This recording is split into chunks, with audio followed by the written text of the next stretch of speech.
same, regardless of the language we speak or the way we understand or worship God.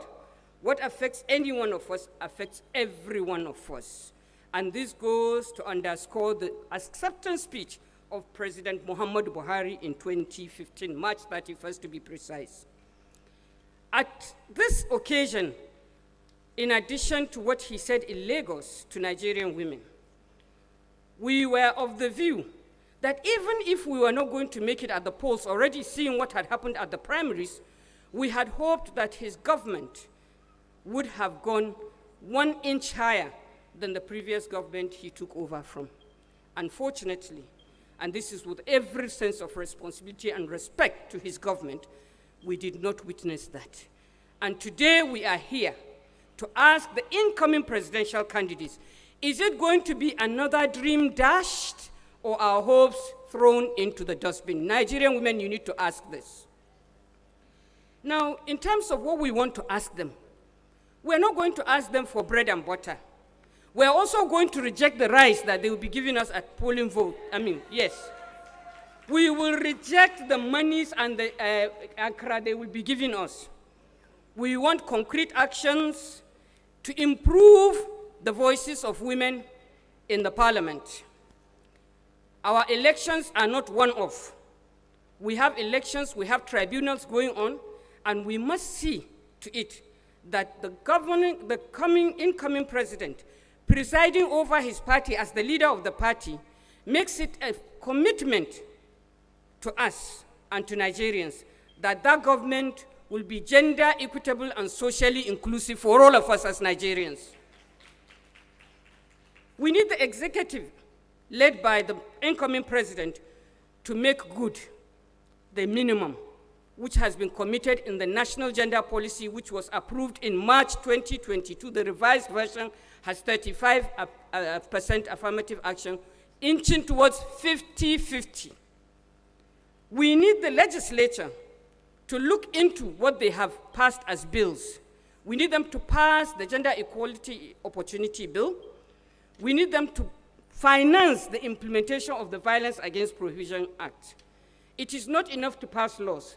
Laws are pieces of paper. They need life to be breathed into them. And the only way we can do that is to have the legislature take up its 3 cardinal jobs. 1, appropriation, 1, legislation, 2, appropriation, and 3, oversight. In this oversight, we expect them to be courageous to tell the government of the day that you did not commit to doing this. You promised them this, and it should be done in terms of what we look forward to from this government, incoming government. Permit me to also say something, that whereas Nigerian women see the need to hear from our political aspirants or from our presidential aspirants, we still want to speak to all Nigerian men. Nigerian men, we are not seeking for sameness with you. We are just asking for justice. What is good for the goose is good for the gander. You are, as you would say in a patronizing manner, many men would say to you, I have a mother, I have a wife, I have a daughter, I have a sister. That is not enough. You've got to live up to the responsibility of being a husband so that you can be the man and the degree above me. You need to be the responsible father who ensures that his daughter gets quality education. You need to be,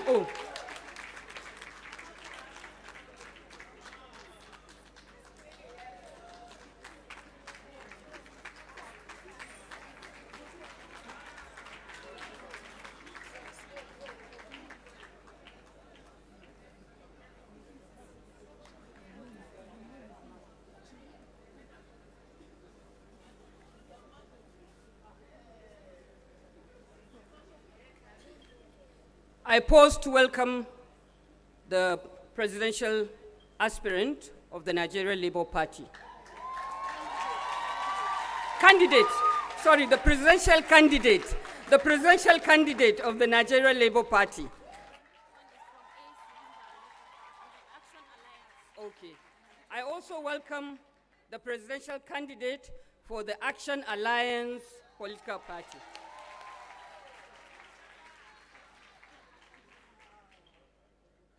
I was in the middle of almost finishing my speech, speaking to why we have invited you here, Your Excellencies, and I was at the point where I was saying, we need your courage to live up to the commitments you will be making to us today. We also have agreed here that we are not going to go away with lip service of, I will take women in my cabinet. No, we want more concrete actions that we can follow through and take to the bank with you. We would want you to also ensure that your legislature is one that is conscious of its role for policy and legislation, appropriation money to bring life to those policies and to those legislations, as well as oversight. We expect them to look around and ensure that what you committed today is done, what they've given you money to bring life to those policies is done, and that Nigerian women will hold you accountable. I was closing with the statement to the effect that we are not only speaking to you as our presidential aspirants, we are also speaking to all Nigerian men. We are speaking to that husband who is a responsible family head, who supports his wife, who supports his daughter, who educates his daughter. We are speaking to that uncle who will not abuse his daughter out of distrust. Incest has become something in this country. We are looking at that brother who does not lord it over my sister or his sister to say, you wash the dishes. He can do it. We are also looking forward to you living up to those ethos of responsible leadership. Leadership is the bane of Nigeria, I beg to say. Am I right, ladies? We want leaders who will commit and deliver. We want leaders who also are conscious that they will be losing if they don't include 50% of the population of the nation. And those are women and youth. So with these few remarks, and as honored to chair the 2022 Voice of Women Conference, I yield to Nigerian women to ask our presidential aspirants to deliver. With that, I want to welcome once again everyone to this conference. I hope it will be something we can take to the bank, we can take to the market, and we can take everywhere at the end of the day. May God be and bless this country. Thank you very much. Can we continue with the applause until she's seated? Thank you very much. Thank you very much. Distinguished ladies and gentlemen,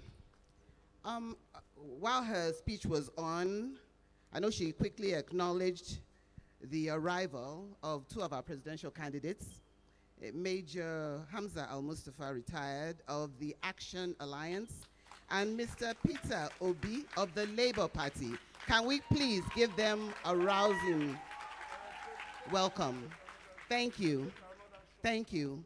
Well, she's mentioned most of the problems women are facing, and we'd actually be telling an incomplete story by not highlighting how women bear a heavier burden in this entire crisis. The gender pay gap still exists. Women are still the major victims of gender-based and domestic violence. Our women and young girls, unfortunately, still face harassment in the workplace and schools. Well, in line with the general elections kicking off in February, we're here to spotlight some of the issues women have continually faced, and we're here to reiterate our commitment to solving these problems.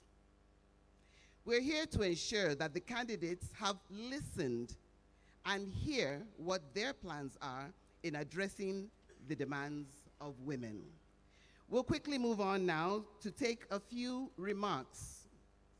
And I'd like to most respectfully call on Mary Omoyeme Musa of the MON Foundation to give us just 3 minutes remarks. Let's welcome her. Thank you.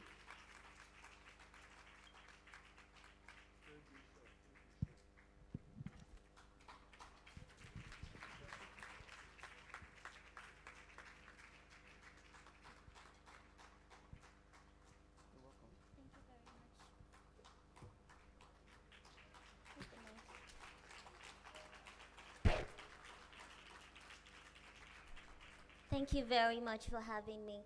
With profound humility and respect to everyone seated here, distinguished, I would love to stand on the existing revered protocol. My name is Miriam Moya-Memosa, and I am the founder of the Mom Enable Foundation. And what we do, thank you. And what we do is we advocate for the vulnerable group. That's including women, children, and then persons with disabilities. I am a legal practitioner, I'm a human resource practitioner, and I'm a humanitarian. Thank you. Today, I stand here to represent a group of people that have been least represented in political spaces. I stand here to represent a group of people that have been long marginalized. I stand to represent a group of people whose resources, human capital, have been undertapped for many years. And we are here to say that no more are we going to believe in paper policies. We want our policies to be translated and transposed into performance. For too long, young women with disabilities have suffered sexual harassment in the hands of people because we are trying to secure employment. Political participation, of course, has sidelined us because the people do not believe in us. But how can the people believe in us if the government doesn't provide the enabling environment for us to thrive? So we are here to ask our excellencies what plans they have for us strategically. We are not talking about rice and beans, tea and bread. We are talking about strategic needs. Needs that are going to set foundations for us and make us independent. We are tired of being at the mercy of randy men who take us as a piece of property or a piece of meal because we are dependent on them. It is time for the Disability Act in Nigeria to be implemented. We profoundly thank the current government for finally passing it in 2019. But we all know here that it's one thing to pass a law, to implement it is another thing. The transition grace is going to expire by December next year or January 2024. But up until now, we are yet to see public buildings modified to allow for access for those on our wheelchairs. We are yet to see brailles on our buildings so that those who do not see can see through their fingers. We are yet to enter government agencies and see 5% representation of the staff strength as provided in the Disability Act. We know, we have heard, that the greatest nations regarding disability is not America with all its grandeur. It's not even the Britain. We know that and that's why we say that the biggest nation is our imagination.